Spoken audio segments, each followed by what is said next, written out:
Welcome to another episode of Driveway Garage. Forgot who I was. I watch too many other videos. Sometimes I think I'm Bicycle Garage. Anyway, I got my sawmill revamped a little bit. I put a bigger bolt in it, which is hardened steel, so it's not so flexible. Hopefully not flexible at all.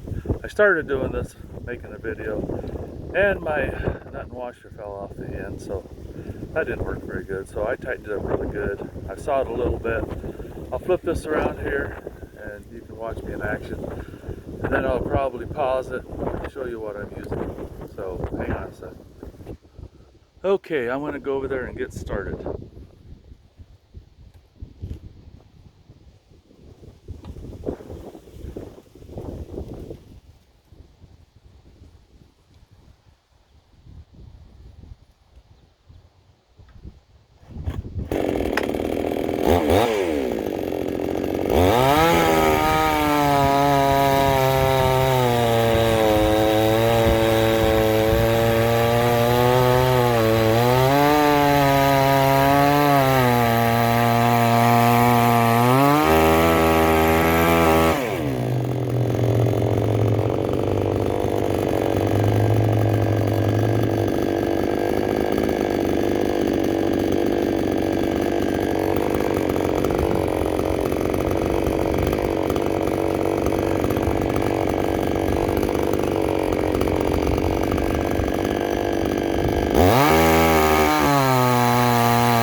Okay, I'll take this off and show you what I made.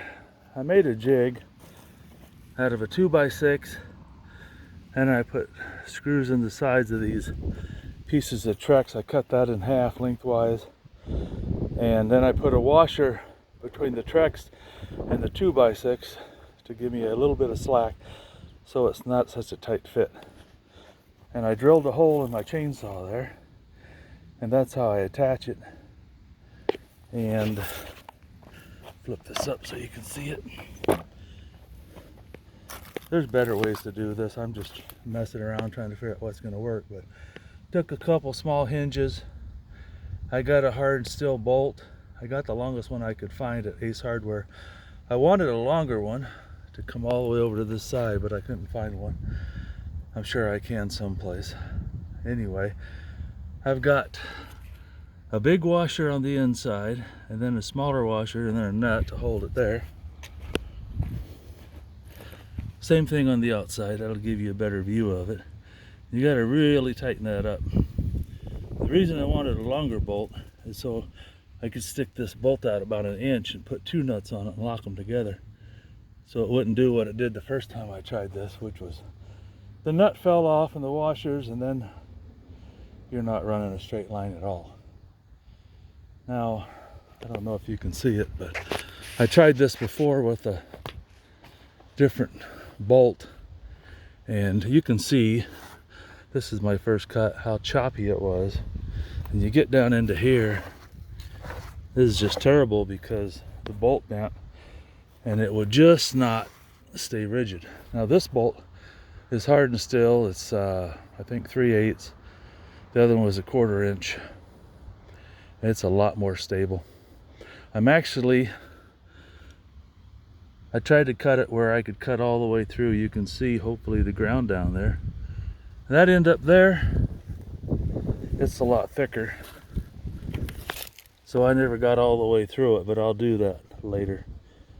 Once I get this all cut through, I can flip this over and cut the rest of it. But it's a slow process, and I think I need to invest in a ripping blade instead of just a regular blade.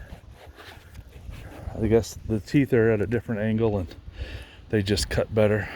This one, I just sharpened it, but I'm looking at the sawdust and it's pretty fine. So you look at this sawdust here,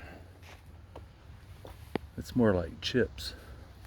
This stuff here is more like sawdust. So evidently it's dulling the blade up pretty fast. And I have supposed to be a 62cc, I think, if I remember right, chainsaw. You need a bigger chainsaw to do a lot of this. Probably closer to 100 cc's, I don't know.